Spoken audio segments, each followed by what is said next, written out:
RCB 28 கோடிக்கு வாங்குன அந்த 2 பேர் வேண்டாம்.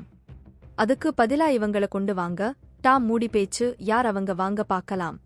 இந்த வருட ஐபிஎல் தொடரின் முதல் போட்டி சிஎஸ்கே மற்றும் ஆர்சிபி அணிகளுக்கு இடையே சென்னை சேப்பாக்கம் மைதானத்தில் மார்ச் 22ஆம் தேதி துவங்கியது. முதல் போட்டியில் சிஎஸ்கே அணிக்கு எந்த விதத்திலும் போட்டி அளிக்காமல் ஆர்சிபி அணி வழக்கம் போல் தோற்றது. இதற்கு அடுத்து சொந்த மைதானத்தில் நடைபெற்ற பஞ்சாப் கிங்ஸ் அணிக்கு எதிரான போட்டியில் கடைசியில் வெற்றி பெற்றது. ஒரு போட்டியில் தோல்வி ஒரு போட்டியில் வெற்றி என்று இருந்த நிலையில் ஆர்சிபி அணியின் கலவை சரியாக இருக்கிறதா என்பதை குறித்து ஒரு முடிவுக்கு வர முடியாமல் இருந்தது. இந்த நிலையில் மீண்டும் சொந்த மைதானத்தில் KKR அணிக்கு எதிராக விளையாடிய ஆர்சிபி அணி 16.5 ஓவர்களில் தோல்வி அடைந்தது. அவர்களது பவுலிங் யூனிட் எவ்வளவு பலவீனமாக இருக்கிறது என்பது வெளிப்படையாக தெரிந்தது. இதற்கு அடுத்து அதிகபட்ச விலையாக ஏலத்தில் வெஸ்ட் இண்டீஸ் வேகப்பந்து வீச்சாளர் அல்ஜாரி ஜோசப்பை 11 கோடி ரூபாய் கொடுத்து வாங்கியது. ஆனால் இவர்கள் ஆர்சிபி அணிக்கு சரியான முறையில் பிளே-இன் 11இல் செட் ஆகவில்லை. தற்போது இருக்கும் சூழலில் ஆர்சிபி அணி தங்களது பவுலிங் யூனிட்டை வலிமையாக்கும் வேலைகளை செய்யாமல் தொடரில் எந்தவித தாக்கத்தையும் ஏற்படுத்த முடியாது என்பது தெளிவாகிருக்கிறது. முழுக்க இந்திய பந்துவீச்சாளர்களை நம்பி செல்வதா அல்லது வெளியில் இருக்கும் வெளிநாட்டு பந்துவீச்சாளர்களுக்கு வாய்ப்பு தருவதா என்று ஆர்சிபி முடிவெடுக்க வேண்டிய கட்டாயத்தில் இருக்கிறது. கொல்கத்தா அணிக்கு எதிரான தோல்விக்கு பிறகு